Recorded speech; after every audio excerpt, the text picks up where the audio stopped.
Bharatiya Janata party के माननीय राष्ट्रीय प्रवक्ता और राज्यसभा सांसद डॉक्टर सुधांशु त्रिवेदी जी आपको संबोधित करेंगे। मेरा विनम्र निवेदन है माननीय सुधांशु जी से आपको संबोधित करें। मित्रों, हम सभी जानते हैं कि देश की संसद का सत्र चल रहा है और सत्र आरंभ होने के साथ ही विपक्ष के द्वारा सदन की सहज स्वाभाविक प्रक्रिया में व्यवधान उत्पन्न करने की जो उनकी आदत है वो फितरतन वैसे ही चल रही है। परंतु इसी के साथ साथ कुछ बहुत गंभीर, चिंताजनक और महत्वपूर्ण विषय जो देश की सुरक्षा और स्थिरता से संबंधित हैं, वो राष्ट्रीय और अंतर्राष्ट्रीय मीडिया में उभरकर सामने आ रहे हैं। मैंने पहले भी आपको इस विषय के ऊपर ध्यान आकृष्ट किया था कि जब जब संसद का सत्र चलता है, ठीक उसी समय विदेश से कोई ना कोई एक ऐसी रिपोर्ट या कोई ना कोई एक ऐसी घटना या कोई कुछ ना कुछ ऐसा हो जाता है जो कि भारत के संसद को बाधित करे। जैसे मैं आपको संक्षेप में बता देना चाहता हूं, जो पहले कहा था कि फार्मर्स को लेकर एक रिपोर्ट आई थी 3 फरवरी 2021 को, भारत की संसद का सत्र था 29 जनवरी 2021। पेगासस रिपोर्ट आई 18 जुलाई 2021 को, मानसून सत्र था 19 जुलाई 2021 को। हिंडनबर्ग रिपोर्ट आती है 24 जनवरी 2023 को, भारत की संसद का बजट सत्र है 30 जनवरी 2023 को। बीबीसी की डॉक्यूमेंट्री आती है 17 जनवरी 2023 को और संसद का सत्र है 30 जनवरी 2023 से। मणिपुर का वीडियो रिलीज होता है 19 जुलाई 2023 को, जबकि भारत का मानसून सत्र शुरू होता है 20 जुलाई 2023 को। और 10 मई 2024 को वैक्सीन को लेकर एक रिपोर्ट आती है जब भारत के चुनाव में भारत का चुनाव प्रचार अपने चरम के ऊपर था। फिर सेबी के चीफ के अगेंस्ट रिपोर्ट आती है अगस्त 2024 में, जब भारत की संसद का सत्र चल रहा था। और अभी आपने देखा कि 25 नवंबर से हमारा सत्र शुरू होना था और 20 नवंबर को यूएस में एक रिपोर्ट आती है। अब मैं देश के करोड़ों जनमानस से पूछना चाहता हूं, यह सिर्फ महज संयोग है या एक व्यवस्थित भारत विरोधी प्रयोग है? मैं पुनः कह रहा हूं, यह महज संयोग है या व्यवस्थित भारत विरोधी प्रयोग है? और अब उस भारत विरोधी प्रयोग की कड़ियां भी क्रमशः जुड़ती जा रही हैं। ऑर्गेनाइज्ड क्राइम करप्शन रिपोर्ट के विषय में आप लोग पहले भी देख चुके थे। एक और गंभीर विषय प्रकाश में आया है। एक संस्था है जिसका नाम है forum for democratic leaders in Asia Pacific, और इसके बारे में कहा जा रहा है कि this is a non profit organisation established in 1994 with the mission to promote democracy in Asia Pacific region. अब इसमें 4 लोग सह अध्यक्ष हैं, 4 लोग सह अध्यक्ष हैं, और उसमें एक श्रीमती सोनिया गांधी जी भी हैं। जो लोग हैं उसमें फिलीपींस की कैरेजोन एक्विनो हैं, जो फॉर्मर प्रेसिडेंट ऑफ फिलीपींस हैं, कियाम डेन जूंग हैं जो कि प्रेसिडेंट हैं national congress of new politics के, ऑस्कर सांचेज हैं जो former president of Costa Rica हैं, और Sonia Gandhi ji in the capacity of chairperson of the Rajiv Gandhi foundation. ये आप देख सकते हैं। गंभीर बात है। एक तो हम ये बात कहना चाहते हैं, आज सदन की कार्रवाई प्रारंभ हुई। इस गंभीर विषय पे हम लोग सदन का ध्यान आकृष्ट करना चाहते थे। यद्यपि आज श्रीमती सोनिया गांधी जी का जन्मदिन भी है, तो हम उनको जन्मदिन की मुबारकबाद भी देते हैं और देश की तरफ से यह भी कहना चाहेंगे कि कम से कम आज के दिन उन्हें इस विषय के ऊपर अपने साथी लोगों से कहना चाहिए कि वो ईमानदारी से चर्चा होने दें। आज इस विषय पर हम सबका यह आग्रह था कि यह गंभीर विषय उभर कर सामने आया है। आप देखिए, इसके उपरांत ये फोरम काम क्या कर रहा है। अब आप देखिए, ये भारत के बारे में क्या कह रहा है, turn the system of governance upside down towards the sustainable democracy. यानी भारत में कह रहा है कि लोकतांत्रिक व्यवस्था खत्म हो रही है। अब देखिए पाकिस्तान के बारे में क्या कह रहा है, Islam means justice and justice means right. An interview with the cricketer legend and fiery social political activist Imran Khan. अब देखिए साहब, कश्मीर के बारे में क्या कह रहा है, prospects for peace justice and independence in Kashmir. और इंटरव्यू किसका है, interview with lieutenant general retired Nishan Ahmad, director institute of regional studies Islamabad, Pakistan. Bharat में डेमोक्रेसी खत्म हो रही है और कश्मीर में जस्टिस होना चाहिए, उसके लिए पाकिस्तान के थिंक टैंक का इंटरव्यू है। अब आप इसका रहस्य समझिए। वेबसाइट पे प्राप्त जानकारी के अनुसार financial support by contribution from Soros foundation. अब the dots seems to be connected and mister George Soros is the same person which has openly pledged that he has put up $1 billion to destabilize the Modi government. बहुत साफ है कि धन कुबेर से धन का प्रवाह किस काम के लिए हो रहा है।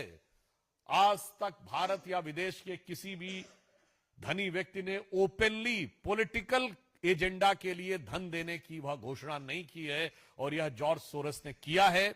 इसलिए हम इस गंभीर विषय को उठाना चाहते थे, जिसके लिए नियम 267 के तहत नोटिस हमारी तरफ से था।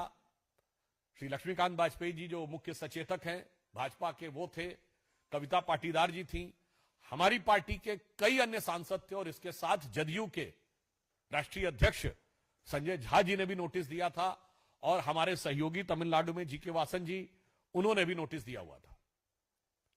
परंतु विपक्ष इसके ऊपर ईमानदारी से चर्चा नहीं चाहता है और इसलिए वो अपनी इन कारगुजारियों को छुपाने का जितना भी प्रयास कर ले, आज हम साफ साफ विपक्ष और विशेषकर कांग्रेस पार्टी से पूछना चाहते हैं कि ये forum for democratic leaders of Asia Pacific से आपका क्या संबंध है? साफ साफ बताइए। और इसमें जिस प्रकार से भारत विरोधी और पाकिस्तान समर्थक बातें कही जा रही हैं, वो आपकी सहमति से हैं या आपकी दुरभिसंधि के साथ हैं? With your cognisance and coherence we want a clear cut answer. Third, इसमें क्लियर कट कहा गया है कि इस फोरम की फंडिंग जॉर्ज सोरस से हो रही है, सोरस फाउंडेशन से है, जिसके एक नहीं अनेक व्यवस्थित उदाहरण मौजूद है। जो उस दिन आपको अन्य प्रेस कॉन्फ्रेंस में भी बताया गया था कि सलील शेट्टी, जो कि उनकी फाउंडेशन के वाइस प्रेसिडेंट भी हैं, राहुल गांधी जी के साथ उनकी फोटो उपलब्ध है, जो वो अपनी तथाकथित भारत जोड़ो यात्रा में चल रहे हैं। ये भारत की एकता और अखंडता के लिए खंड खंड करने वालों के स्वप्न को साकार करने का यह प्रयास हो रहा है। हम इसलिए बहुत साफ पूछना चाहते हैं, इसमें श्रीमती सोनिया गांधी जी का सीधे सीधे नाम है, जो कांग्रेस की वरिष्ठतम नेता हैं।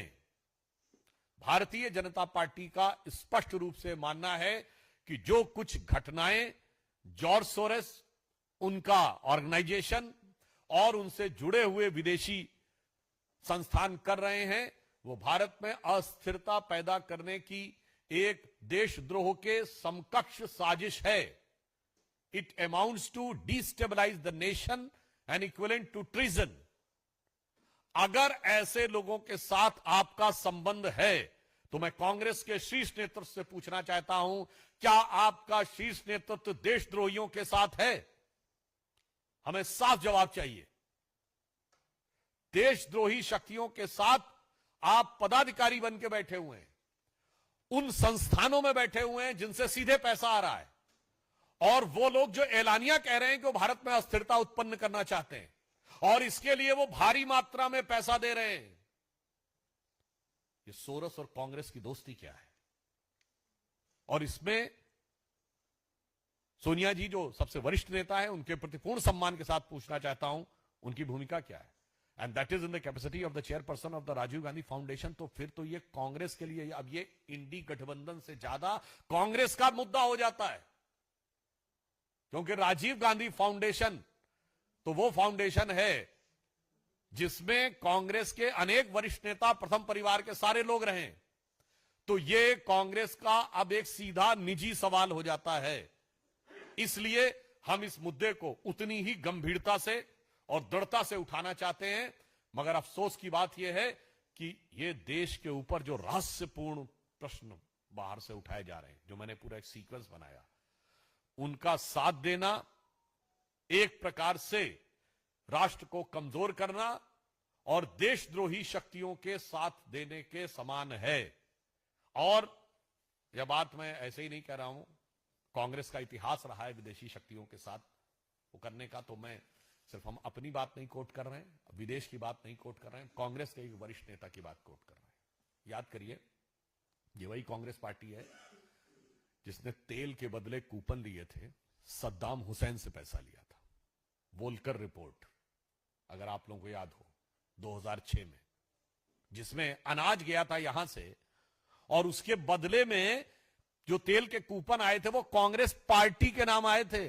महत्वपूर्ण बात समझिए, भारत सरकार के नाम नहीं, कांग्रेस पार्टी के नाम, और जिसपे उनके तत्कालीन अध्यक्ष, तत्कालीन विदेश मंत्री नटवर सिंह जी को इस्तीफा देना पड़ा था। तो अब मैं उनका एक कोट कर रहा हूं। नटवर सिंह जी ने अपनी जो किताब लिखी है, one life is not enough, उसमें उन्होंने 11 जुलाई 2006 को सोनिया गांधी जी को एड्रेस करते हुए साफ साफ विदेशी शक्ति के हस्तक्षेप की बात यूपीए सरकार के विदेश मंत्री ने स्वीकार की है। उन्होंने लिखा है, the other sources very in the American infiltration in our intelligence agencies.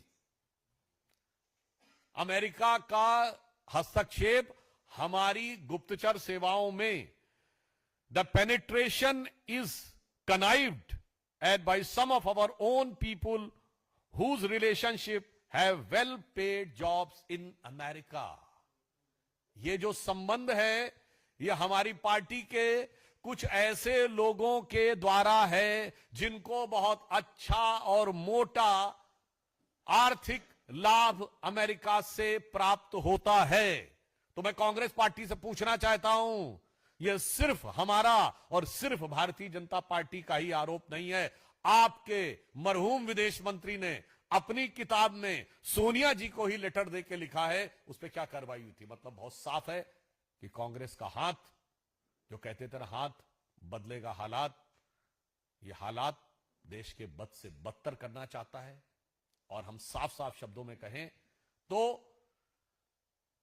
Congress का हाथ विदेशी शक्तियों के साथ अब बिल्कुल साफ दिख रहा है। इससे पहले जो मीडिया रिपोर्ट आई थी फ्रेंच की, जिसपे हम लोग पहले भी कर चुके हैं, जिसमें कि कांग्रेस का इस प्रकार की संलिप्तता और संबद्धता साफ है, और आज सर्वोच्च स्तर तक यह दिखाई पड़ा है।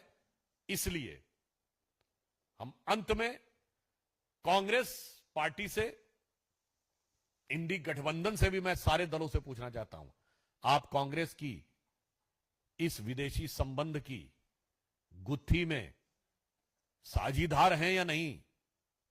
और कांग्रेस पार्टी से पूछना चाहता हूं, आपके शीर्ष नेतृत्व का क्या संबंध है? और मैं सोनिया जी से भी विनम्रता से आग्रह करना चाहता हूं कि forum for democratic leaders in Asia Pacific, जो जॉर्ज सोरस से फंडेड है, उसमें आपने सह अध्यक्ष को प्रेसिडेंट का पद क्यों स्वीकार किया था, और इसकी गतिविधियों के बारे में उन्हें देश को जानकारी देनी चाहिए।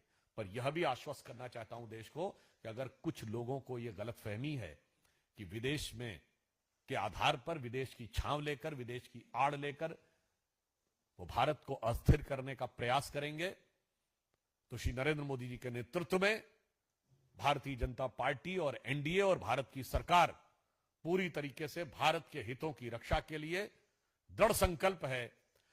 और वो लोग जो अभी भी विदेश के ही आधार के ऊपर भारत में बदलाव का ख्वाब सजोए बैठे हैं, उनका ख्वाब नहीं पूरा होगा। उनके लिए है पंक्ति कह के बात समाप्त करना चाहता हूं कि अपने वतन पर सदियों तक है रही हुकूमत गैरों की, लेकिन कुछ चेहरों पर अब तक धूल है उनके पैरों की। धन्यवाद।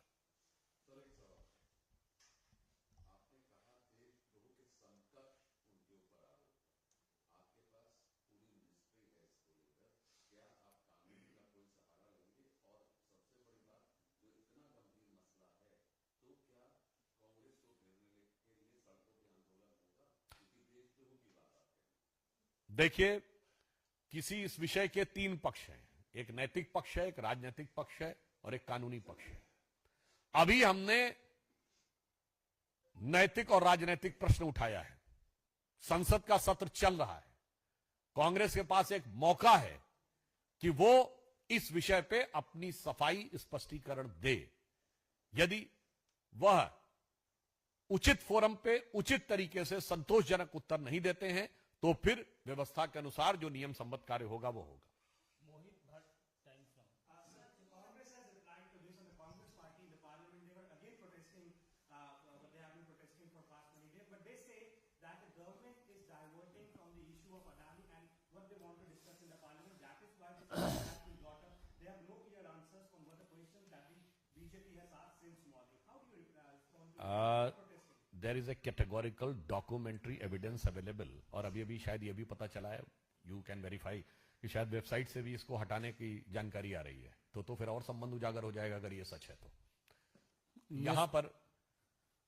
यहां पर मैं ये स्पष्ट करना चाहूंगा कि आपके संबंधों का स्वरूप न सिर्फ दिख रहा है, और महोदय मैंने तो आपकी सरकार के कैबिनेट मिनिस्टर को कोट किया है, और सवाल हमसे पूछ रहे हैं, यहां पर भी मैं उस विषय पे भी कहना चाहूंगा। देखिए, आपने देश के इतिहास में ऐसा उदाहरण नहीं देखा होगा कि कोई अमेरिकन अटॉर्नी भारत की राज्य सरकारों के बारे में टिप्पणी करे जिसमें ज्यादातर विपक्ष की राज्य सरकारें हैं, और वो अपनी राज्य सरकारों को बेईमान कहने के लिए प्रदर्शन करने लगे। मुझे लगता है इससे ज्यादा देश को धोखा देने का प्रयास नहीं हो सकता। मैं उनसे कहना चाहता हूं, आपकी राज्य सरकारों का नाम है, सीधे आके आपकी राज्य सरकार के मुख्यमंत्री या पूर्व मुख्यमंत्री क्यों नहीं कहते कि ऐसा कुछ हुआ था कि नहीं। इसीलिए यह शक पैदा होता है कि कोई सूरत बदलना मेरा मकसद नहीं है, मेरा मकसद है कि हर कदम पे हंगामा होना चाहिए। निस्तुला Hindu.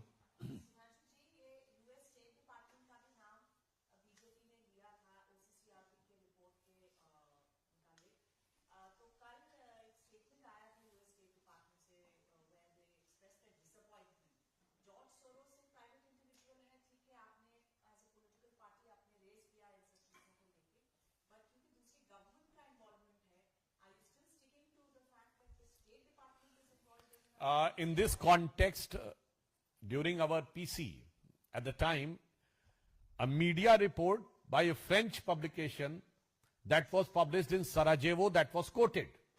And in that, it was very clear that OCCRP project was funded partially by the US State Department and also by the Soros. So it is incumbent on their part to clarify whether they are standing with the Soros stand of destabilizing the Modi government or not. And one more thing I would like to remind, that the last election was the only election in the history of India in which not just the foreign reports, first time a foreign government has said that there is a foreign interference in India. Russian government has openly given a statement during the process of elections. So now, if you are asking, then I would like to just put forth the fact that now they should make it clear that whether they are involved in the internal matters or not, and if they are not, then they should withdraw their support from those organizations. Vineet TV 18।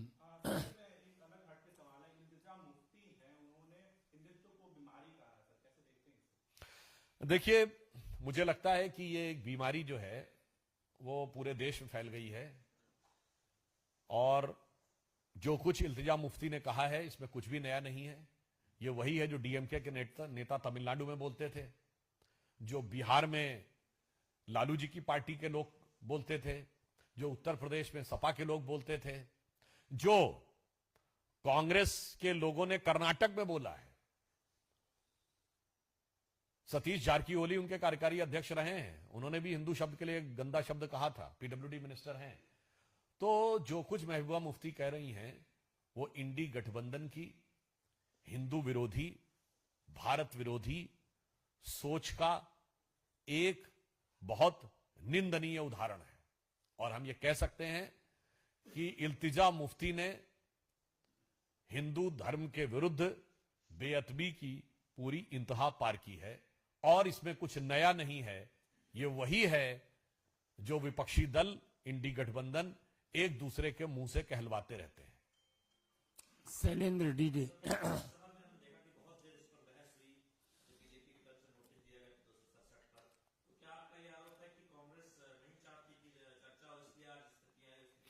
देखिए, बस एक line कहूंगा आपको समझ में आ जाएगा, वो इसलिए चर्चा नहीं चाहते क्योंकि सोरस और कांग्रेस के बीच में कौन सा रस पक रहा है ये किसी दूसरे को पता न लगने पाए। शायद उनको ये डर लगता होगा कि इन सारी चीजों में इतना राज छुपा है कि बैठा हूं दिल में इतना राज छुपाए, जरा से होठ हिलें तो दिल डगमगाए। तो कहीं ऐसा ना हो कि कोई बात उभर कर सामने आए और उनके बीच की धरती हिलने लगे। मगर हम ये कहना चाहते हैं, ये राष्ट्र की सुरक्षा से जुड़ा हुआ मामला है, इस पे ईमानदारी से बहस होनी चाहिए और जो प्रश्न पूछे गए कांग्रेस को इसको साफ साफ स्पष्ट जवाब देना चाहिए। We want an unequivocal categorical answer. Mohit Times. Sir, आपने इंडिया अलायंस की बात की सर, जिस प्रकार से कल समाजवादी पार्टी के भी नेता उन्होंने राहुल गांधी के जो नेतृत्व क्षमता उस पर सवाल उठाया, शरद पवार ने ममता बनर्जी को एंडोर्स किया है और इंडिया अलायंस के पार्टनर से अपने नेता को एंडोर्स कर रहे हैं। साफ तौर पर इस क्लियरली सीन है कि राहुल गांधी के ऊपर उनको बिल्कुल भी भरोसा नहीं है, कांग्रेस लीड नहीं कर सकती इंडिया अलायंस को। How do you respond to this? मुझे लगता है कि ये तथाकथित इंडिया अलायंस जो बना था उससे पहले यूपीए था। आज तक यह भी स्पष्ट नहीं है कि यूपीए का क्या हुआ है, उसको तिलांजलि दी जा चुकी है कि श्रद्धांजलि दी जा चुकी है या वो अस्तित्व में है पता नहीं। और अभी उससे पहले इंडी गठबंधन जो 2 साल पहले शायद बना था और अभी और उसके दिल में आरजू थी कि वो सत्ता में आएगा और उससे पहले ही उनका बिखराव दिखाई पड़ रहा है। तो मुझे लगता है ये बिल्कुल सहज है, स्वाभाविक है। केवल स्वार्थ और अंतर विरोध पे बने हुए गठबंधनों की नैसर्गिक परिणति यही होती है। और मैं कहना चाहूंगा केवल एक फैक्टर था जिसकी वजह से वो सब एक आए थे, वो था एम फैक्टर। और अब उसी फैक्टर की वजह से उनके लिए आपस में एक दूसरे से प्रतिस्पर्धा शुरू हो गई है। वो एम फैक्टर क्या था? मोदी फैक्टर। वैसे आप लोग कुछ और भी सोच रहे होंगे तो आपकी बुद्धिमत्ता पर मुझे पूरा भरोसा है और इसी कारण से उनमें ये जो आपस में प्रतिस्पर्धा और संघर्ष है ये सहज और स्वाभाविक है और ये उनकी सहज परिणत है। तो एक लाइन कह दूं कि इस गठबंधन का तो कोई सिला ही नहीं, कौन किससे मिला है ये पता ही नहीं। और लाख चेहरे बदल के आ जाता हूं मैं, पर आईना कमबख्त झूठ बोलता ही नहीं। ये इंडी गठबंधन के दलों के ऊपर बिल्कुल साफ दिखाई पड़ता है। एक मिनट, दो करप्ट, एक मिनट।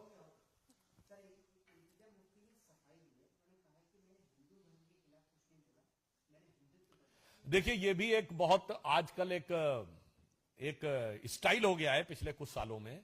पहले हिंदू धर्म के बारे में अपशब्द कह दो, फिर कह दो जी हमने हिंदू धर्म नहीं हिंदुत्व के बारे में बोला है। तो गजब का तर्क है। राहुल गांधी जी भी प्रयोग करते थे, यही वो करते थे। तो मुझे लगता है ये तिनके की ओट में पहाड़ नहीं छुपाया जा सकता। हिंदू धर्म के प्रति आपकी अवमानना, आपकी नफरत जग जाहिर हो चुकी है। हिंदू धर्म और हिंदुत्व में कोई डिफरेंस नहीं है। जैसे भारतीयता और भारत में डिफरेंस नहीं है, जैसे कांग्रेस और कांग्रेसी में डिफरेंस नहीं है, जैसे पुरुष और पुरुषत्व में डिफरेंस नहीं है, वैसे ही हिंदू और हिंदुत्व में डिफरेंस नहीं है। और यही जो दो नावों पे सवारी करने की वो कोशिश करते हैं कि हिंदू धर्म को अपशब्द भी कहेंगे और उसके बाद बचाव भी करने की कोशिश करेंगे, मुझे लगता है देश की जनता भली बात समझती है। और ये इल्तिजा मुफ्ती नहीं बोल रही है, ये राहुल गांधी कई साल पहले बोल चुके हैं। बहुत बहुत धन्यवाद।